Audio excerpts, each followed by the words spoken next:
Good morning and welcome to the Be the Light meditation, where we do it every Wednesday morning at 9 a.m. Pacific time, but we don't always record it.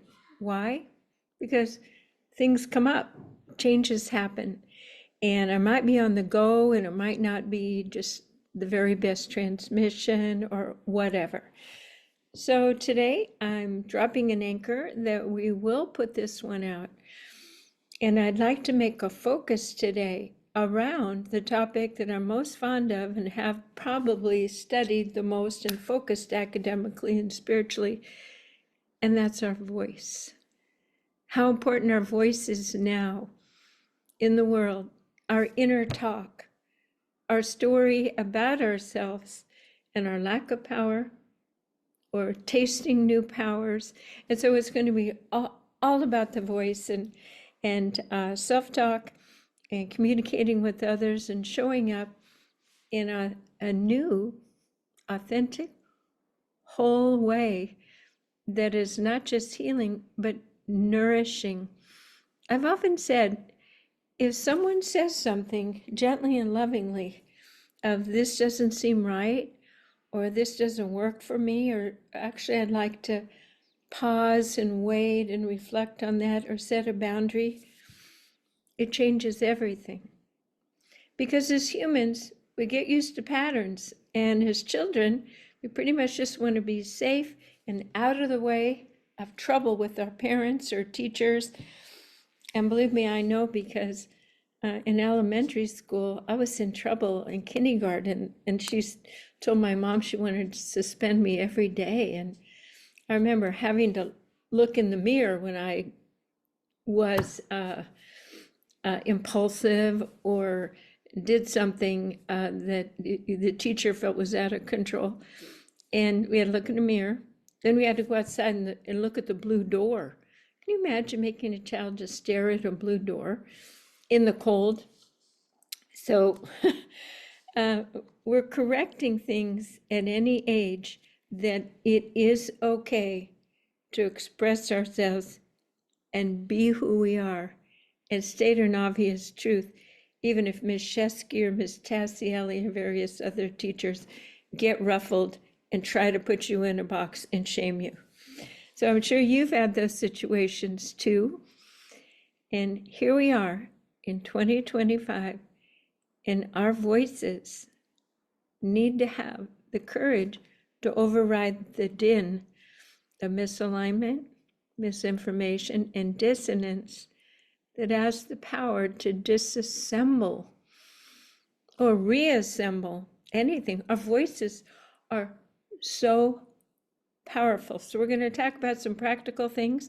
And then, of course, we're going to drop in with the Be the Light meditation process and clear the field of any unconscious old patterns that are keeping us out of alignment with ourselves and feeling and knowing our own truth. So we start by imagining our childhood, and it is a mobile. I had a strong older sister, a soft, sweet musician younger sister, and parents, busy parents, a father who worked 3 days on, 3 days off. So you adjust to whatever it is you chose to be born into. And you can't label it as bad, you label it as the school you signed up for. And some of us wanted to learn a lot in this lifetime. So we made a mobile that actually had a lot of lessons written into it. Not too many on the healing path, and here as leaders for transforming the planet. We're born completely loved with organically wonderful silver spoon of adoration and love and boundaries that, anyway, you know what I'm talking about. So you have your mobile, but the problem is now that we're adults, sometimes that mobile is still working, and we're projecting the mean older brother on every male we meet, or the narcissistic father, or the, doormat mother we see and we judge and we push away.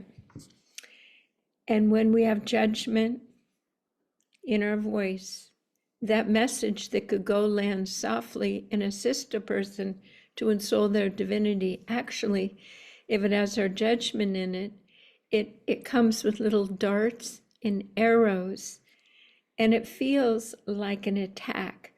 So it's not the words that we use so much. 10% of our message is carried with the words. That's a small amount, which means you could be saying anything in that small bandwidth, but people are receiving the 90% of what you're really feeling, what you're thinking and what you're feeling. And even if you have an intention, I'm a good person, I'm not judging this person, that mobile is the default. This is the person that I can't trust because their vibration, their voice, something about the way they look reminds me of Uncle Sam. You have this uncle who was abusive with his wife, and you knew that if you just went out of line, you might hear that voice. So we replay our mobiles over and over again. It becomes the harmonics, the music that we have put out in our voice, so we attract in Sams because that's what we're comfortable with. That's the mobile and the balance within our body. So until we can deeply heal everything, all of our unconscious, all the triggers, and all the ways, the 90% of energy that we haven't figured out yet, there's some stopgap helping methodologies. And here's the most important one. Pause. Don't react. Don't speak. Queens, and that's a lot of my new coaching program, Becoming Queen. Queens lean back. Observe, because information is power. They look for the truth. And a queen, after a while, when you've studied and become a mature woman, you can see patterns. You can see people's mobiles. You can see archetype patterns. And rather than blaming them, like someone could blame you for the mobile that you carried for much of your life and still might carry a lot, you have compassion.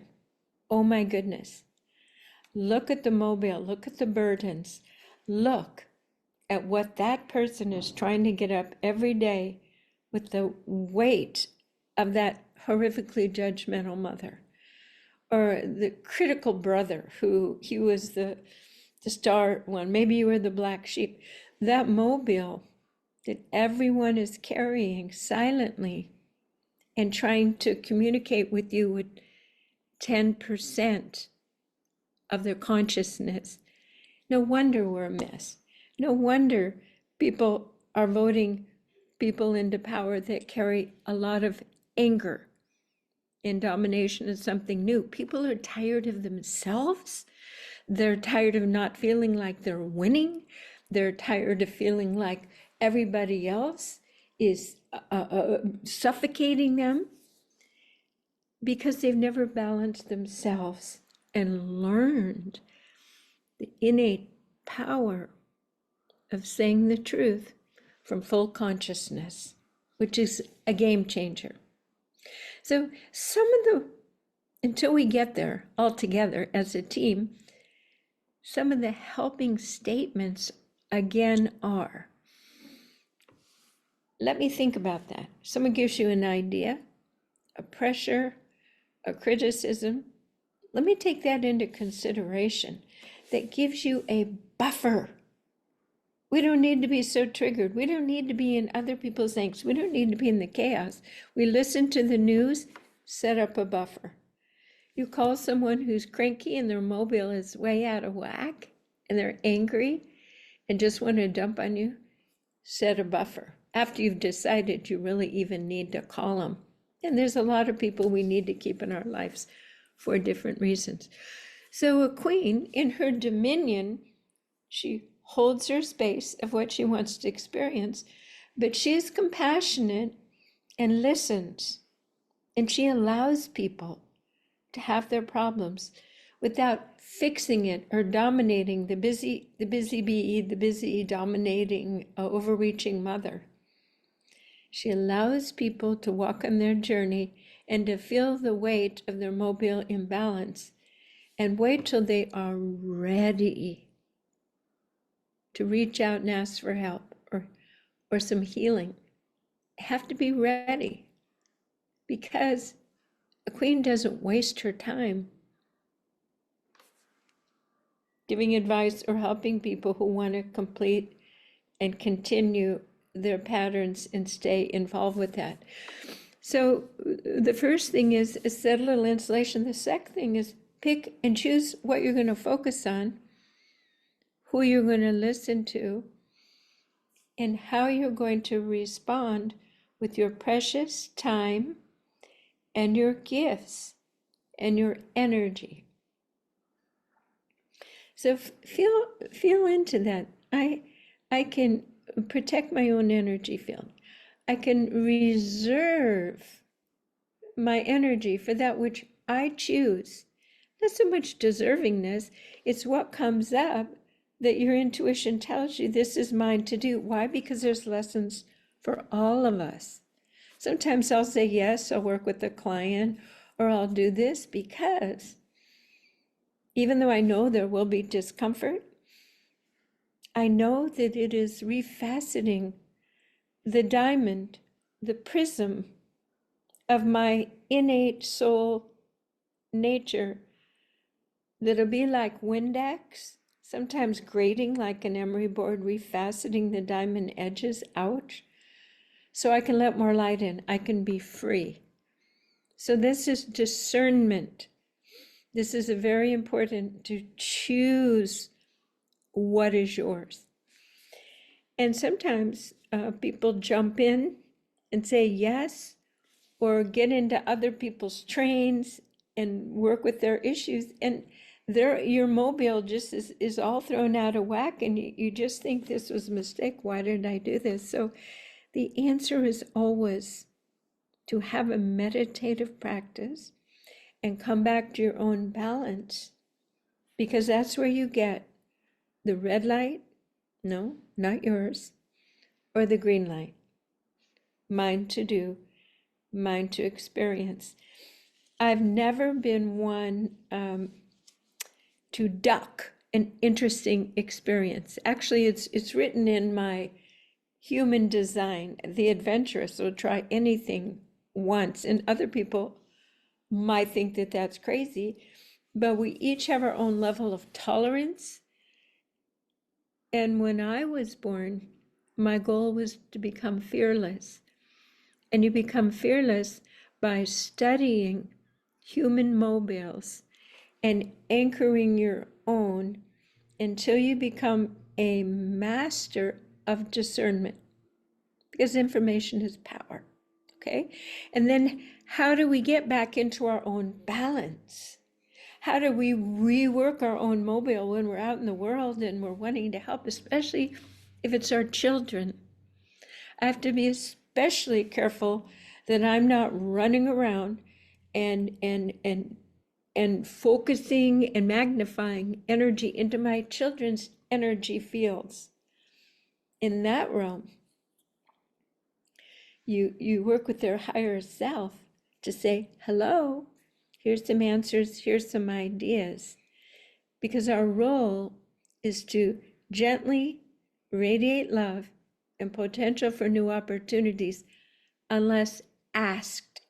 And when you are asked, you use that queenly, kingly, this is not gender specific. I mostly work with women, but no, men do have feminine, empathic, intuitive parts, of course. And then we sit with people and listen, and just at that point, just radiating love and acceptance of their issue is enough sometimes to settle their mobile for just a sense of peace and rebalance, just by being seen, just by being listened to. And we know this through quantum field science, that if an experiment is observed, it changed the nature of the experiment versus unobserved. Why? Because of the energy field of the observer. So the queen observes with unconditional love, not just for our children, but for everyone. And it's often said that the energy of the king, or the doing, decisive, the catching the deer, is respected. But the energy of the queen, she is beloved. And again, it's not gender, but it's a being who is in their heart and radiates love and acceptance, but doesn't get in people's face, holds her countenance, knows what her dominion is, and stays unattached to people's drama and trauma. And when people ask her why she did this or that, she doesn't justify herself. That's a very important, that's the next point of this queenliness. Using your voice and going into long stories, well, I did this and this and this. No. As they mature, they will understand. If people ask you, why did you do this or this or this, often they're looking for a trigger to poke holes, to move your mobile, prove you wrong, to challenge you, resist the advice. So you just say that that's what I'm guided through my discernment to make this statement. They have shown that the person who speaks less in the room, but does after everybody else has spoken, is the most listened to. Everybody's exhausted. Okay, they've spun their story and they've tried their domination control. It's competitive and leapfrogging over people. But the one with self-control, self-awareness, listens, holds space, and then takes a breath and integrates everything and comes out with something that can vibrationally hold and speak to everyone in the room.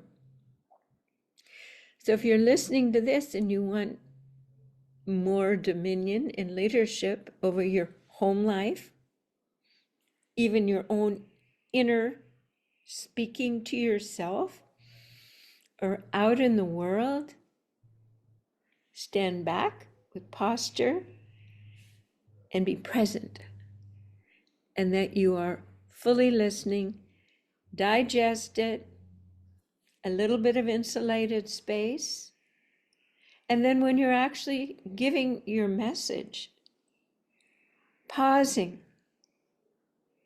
so that people can digest your message. Do you feel what I just did?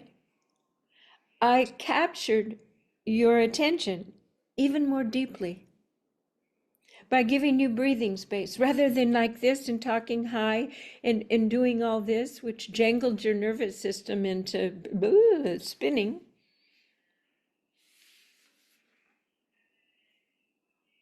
People will lean in. See how I paused there? People will lean in and say, what she's going to say next feels important. She has my full attention.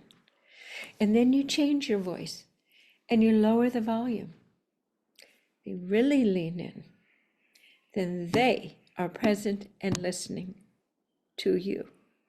They are drinking of your energy field and feeling the vibration that they are fine just how they are, and you're available to assist and support more expansion and more light.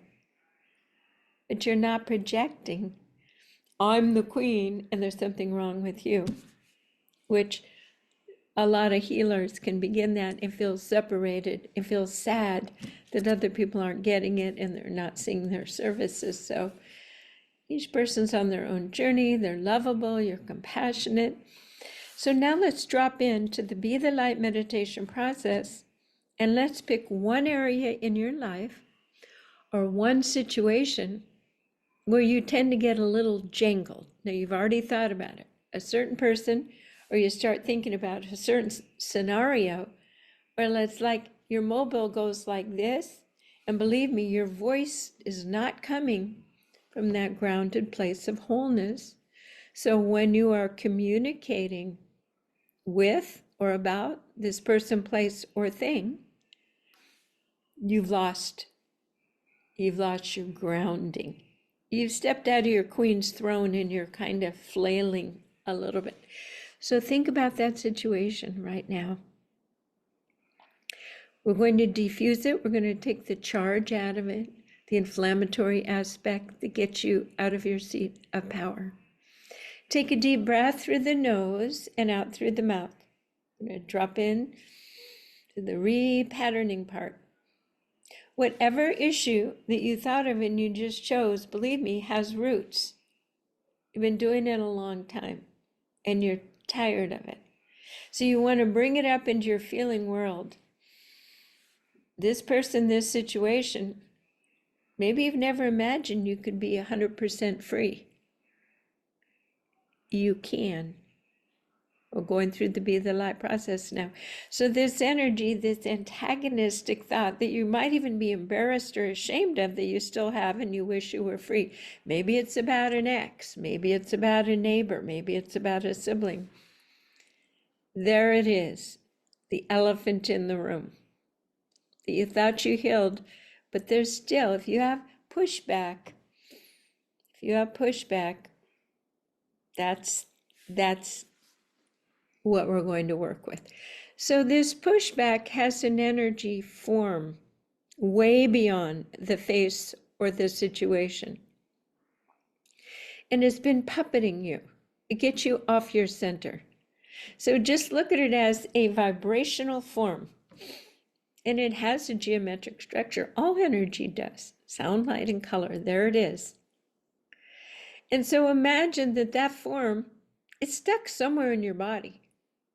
And if you're pretty good at feeling into your body, feel where it is, where this conundrum resides. And believe me, whatever chakra it's near, that's the interference in your everyday expression. So feel, is it around your second chakra, relationship, safety first, heart? Feel where it is, because this misalignment with your divine, perfected, faceted ability to receive light and express it as a divine being is being contorted. Is that a word?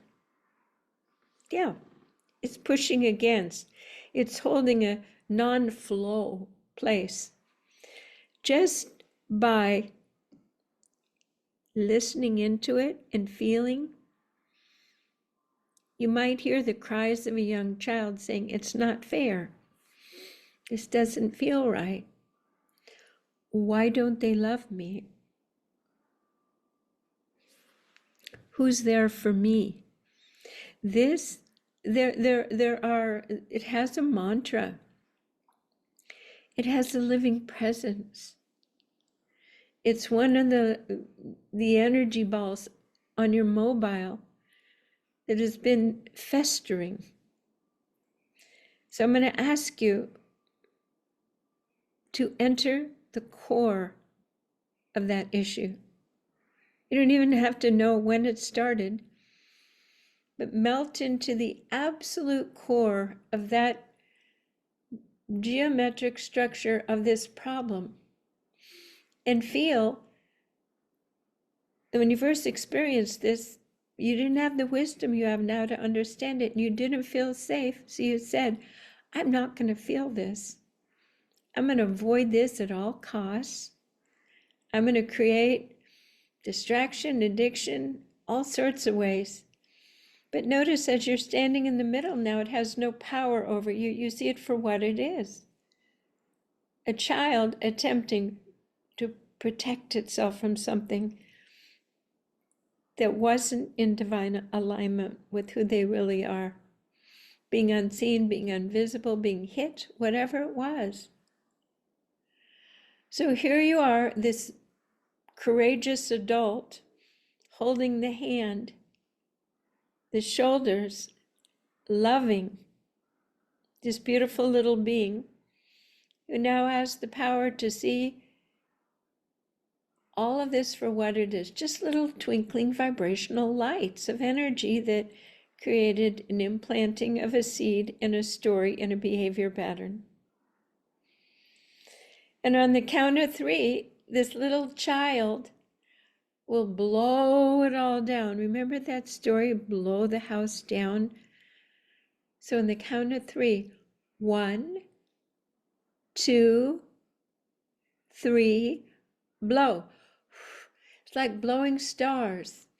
It's like superpower. It's like breaking apart this conundrum and issue and all that caused it and all the people, and you're just blowing it back out to the universe, this energy, and you're just creating it. So it can't ever hurt you again, can never revisit you this way again. You've learned your lesson. You've stepped into your power. Take another deep breath and notice how much new space is in your body. And notice there might still be like a ghost of a silhouette of where it did reside. And that's beautiful. I'll tell you why. Because it's like a footprint on the path for someone else that has that issue. They're going to want to be near you because you hold the medicine. You have the courage to heal it. And by being in your presence, they can be healed. Because you hold that vibrational code and did that movement. That's why one person healing heals a huge amounts, a quantum field, through entrainment. One person dissolves some archetype conundrum in their body, and it radiates out and regenerates new space in all humans that held something similar. So I'm keeping talking here because these delicate ballet orchestrations of new energy are so delightful. Allow yourself to feel that some of those heartstrings that have held things tight are getting looser.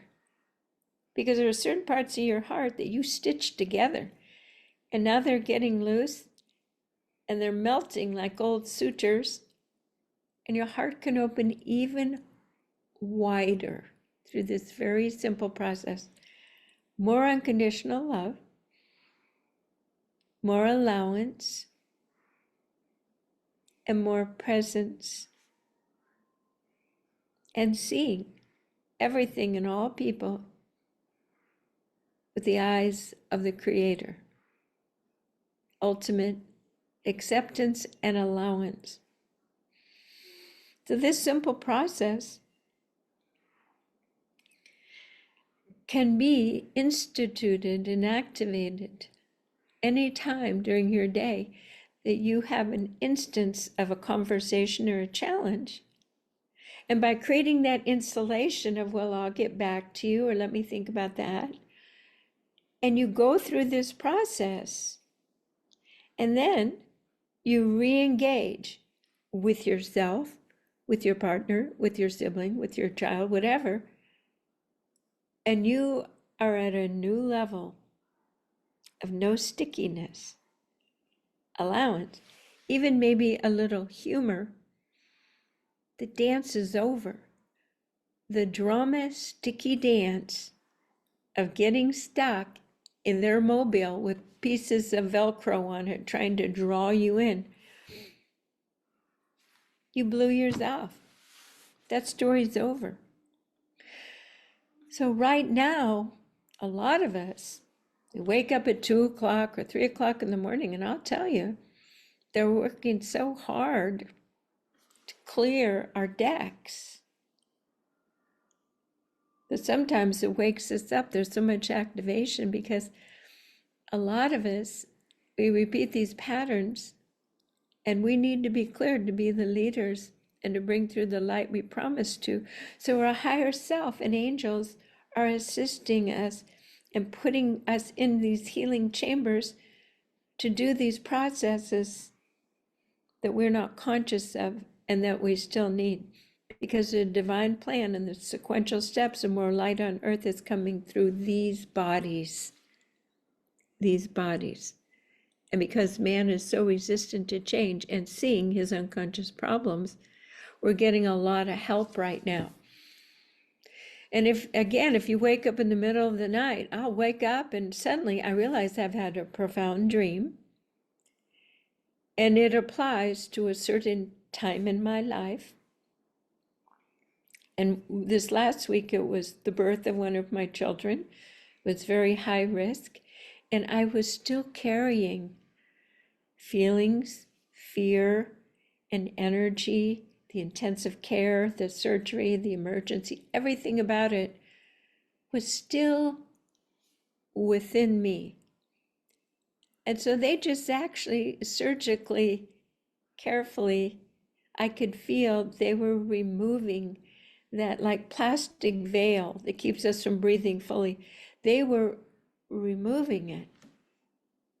And the next day, I don't know, I just felt freer in subtle ways.